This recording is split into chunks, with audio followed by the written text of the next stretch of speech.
Hello, in this short video we're going to be unraveling the mystery. Why some companies struggle and then fail while others thrive and continue to succeed. This is Baha Mukaddam from Symmetrics Partners. Let's take a look. Hello, in this video we're going to be unraveling the mystery. Why some companies struggle while others succeed. This is Baha Mukaddam with Symmetrics Partners. Let's dive in. Does any of this apply to you? Revenue is getting unpredictable, profit declining, and you're not sure why. Or maybe you seem to be going from one crisis to the next and not making much progress. Or sometimes you may even feel trapped within your own business and your dream becoming a nightmare. And if you're facing one or more of these challenges, you maybe start wondering, should I raise money to sell my business altogether? And of course, the worst time to think about raising money or selling the business is when the business is struggling. Will my business even survive, and why am I working harder and making much less money? And is there a way out, and how? So let's step back a little bit and take a look at US. There are about 28 million firms. What a lot of people don't know is 96% of them will always remain below the $1 million mark. 4% grow to above 1 million of annual revenue. 0.4% make it to over 10 million, and there are only about 17,000 companies over 50 million of annual revenues. And as you see in the chart, as a company attempt to grow and scale, there's always opportunities to level off or go into one of those valleys of death where the company decline and it can't figure out what to do, and that's why a lot of businesses actually end up failing. So let's examine what are the fundamental barriers to scaling up or even to succeeding on a regular basis.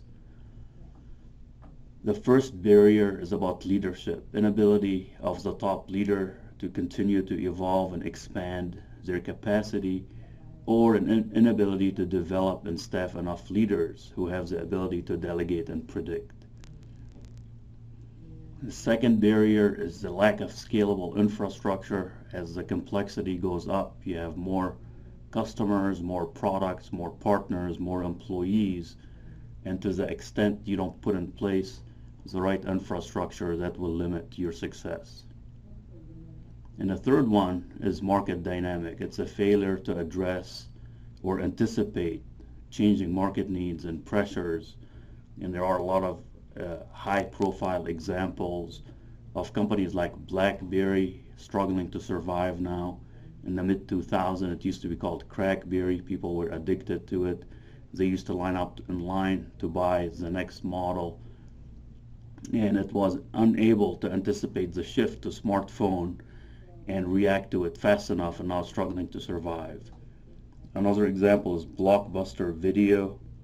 It got usurped by Netflix, and the convenience of streaming movies on demand from your living room instead of having to go to a store to check out the video and then return it a couple days later.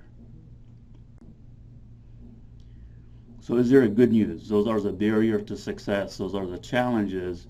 The good news, number one, many business leaders face the same issue, but that's not enough. Like key good news, it doesn't have to be this way.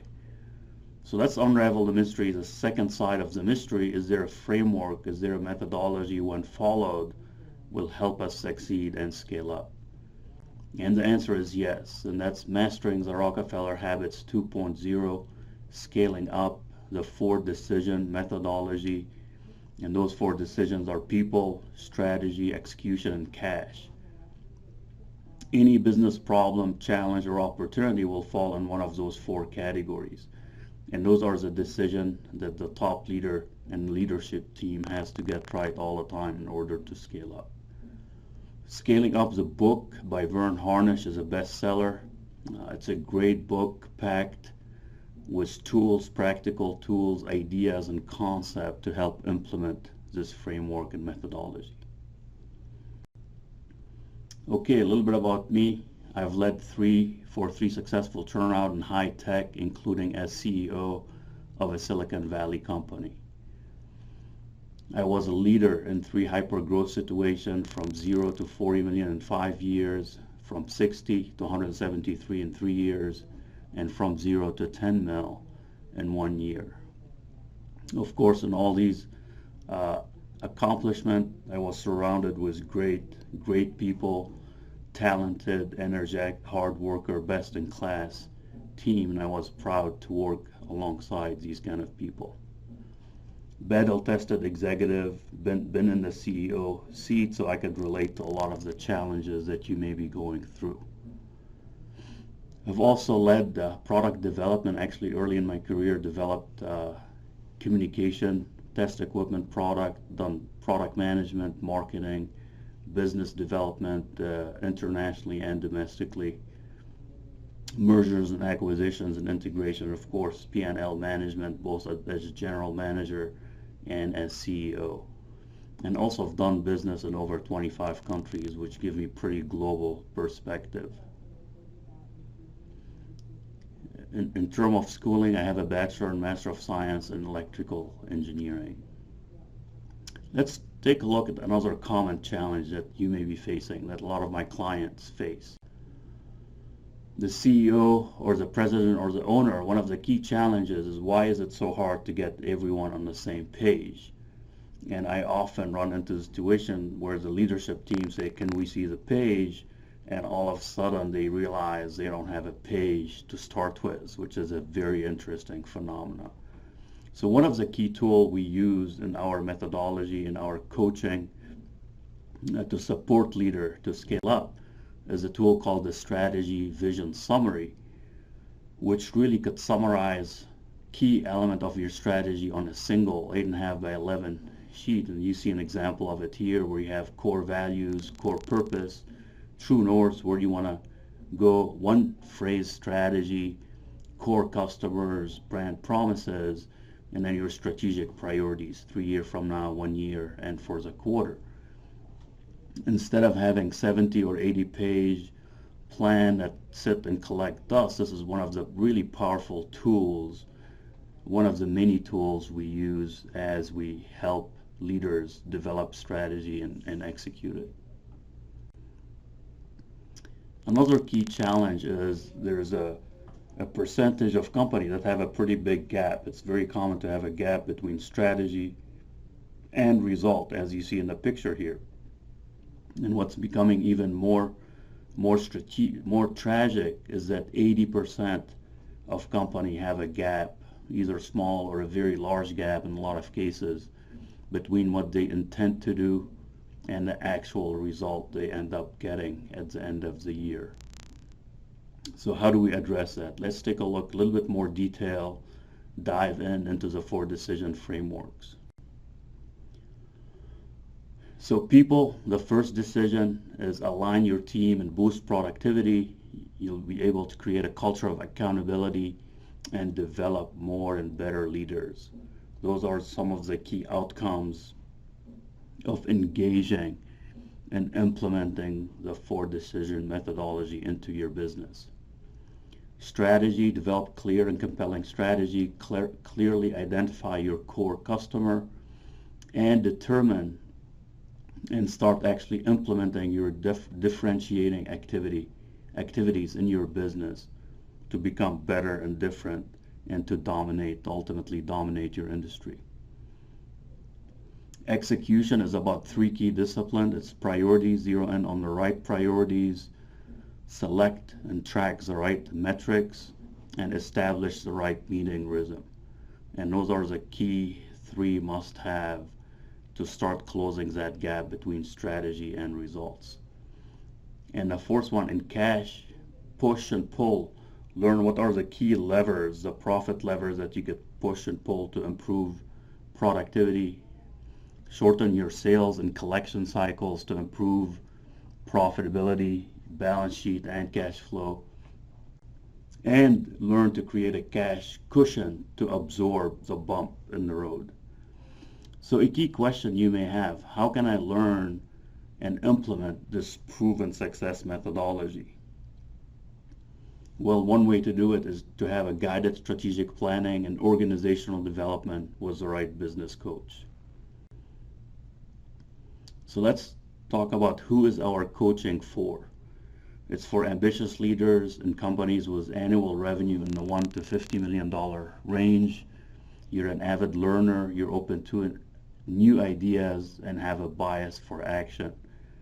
Those are the type of leaders that get the most benefit out of implementing this methodology.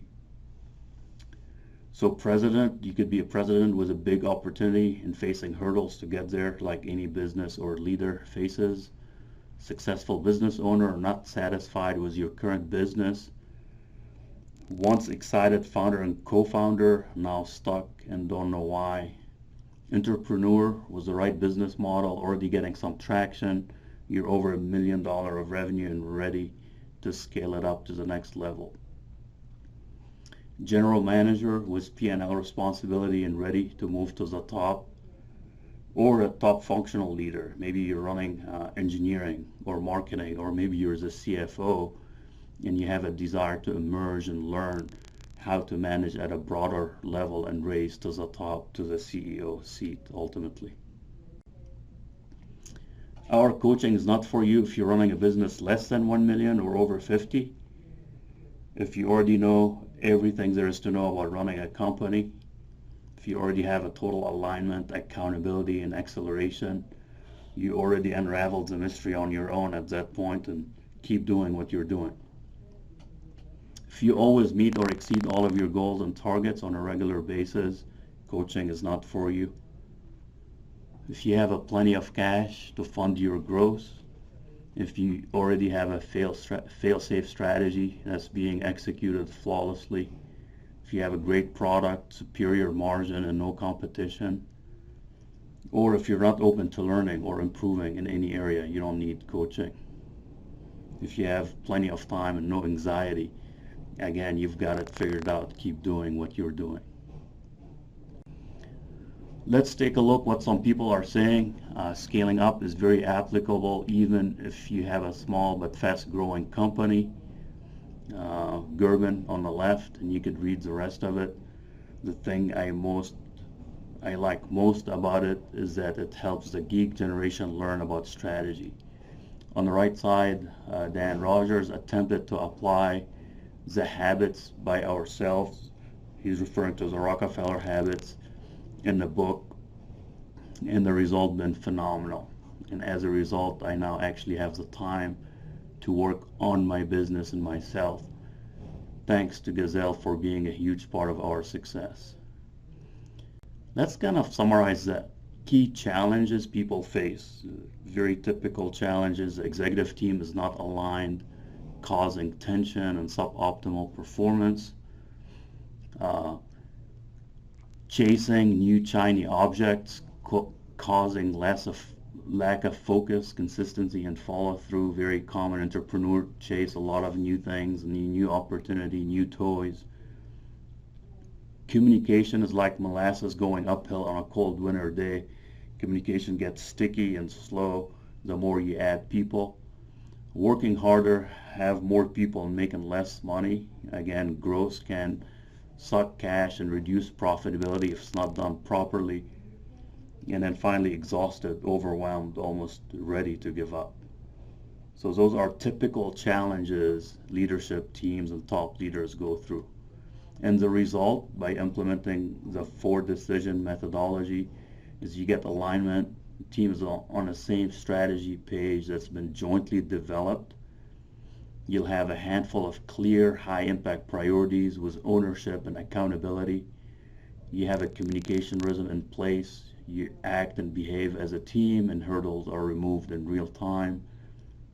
And then you have more time for the right things. As a leadership team, the right things are market-facing activities instead of internal operational issues. You have less anxiety and on your road to much higher profitability. And then finally, you feel energized, excited again about the future and applying the key levers of success. Some more testimonial of people that use this methodology. Scott Nash, towards the end, he said, I finally attended the Rockefeller Habit workshop. Without ever going, I would still be running a mom and pop operation and hating my job. Uh, on the right side, learning and implementing the Rockefeller Habit was Gazelle's international tool, and to Taurus Group made a huge difference in the clarity of direction, focus on the right priorities, improved communication within the business, and faster execution. This has resulted in strong revenue growth, stronger cash flow, and a very large improvement in net profit. I consider this a must. So a question for you, are you ready to scale up? Are you ready to lay the foundation for sustainable success? But maybe you're wondering, I could do it myself. Well, the question is, how well has it worked for you so far? This is probably what you've been trying to do already. Well, how about reading books and attending seminars? I think this is very good. Learning on an ongoing basis is critical, but have that in itself got you where you want to be yet? Should I get a 2-year MBA degree? Well, if you have a degree, it's great. If you don't and get a degree, it doesn't guarantee at all that you're going to be able to run your business any better. I have a forum I go to. If it's working for you, absolutely keep doing it. I'm a member of a CEO group. It sounds enjoyable. What kind of results are you getting out of it? So let's take a look what other people are saying. 3 years ago, we began the process of evaluating our team each quarter under the guidance of a Gazelle International coach. 2 years later, we could proudly say with confidence that these processes have made a significant, measurable improvement in our company culture and results. Heidi Schultz. Greg Falk, Mastering the Rockefeller Habit, is the best management book I've read. This is a book I referred to a little bit earlier. I'm proud to say I'm one of the coaches that contributed to the Scaling Up book by Vern Harnish. I love its concise format, practical advice on how to grow your company. I use a one-page strategic plan with my team every year to set our course as a company. I read the book for the first time 3 years ago, and I reread it frequently. It is that kind of book. It has so much information and tool that you have to read it repeatedly, because you will learn. Every time you read it, you learn and start applying new concepts. Ready to scale up? If you're ready to scale up and willing to do the work to build a solid foundation for sustainable success, you could request a complimentary consultation with Symmetrics Partners to find out if there is a good fit for us to work together. Best way to do it is you could email us at yourcoach@symmetricspartners.com or book yourself on my calendar at http://www.meetme.so/Baha Look forward to connecting with you and to support you in scaling up your business and to build a fail-safe foundation for sustainable success. Thank you.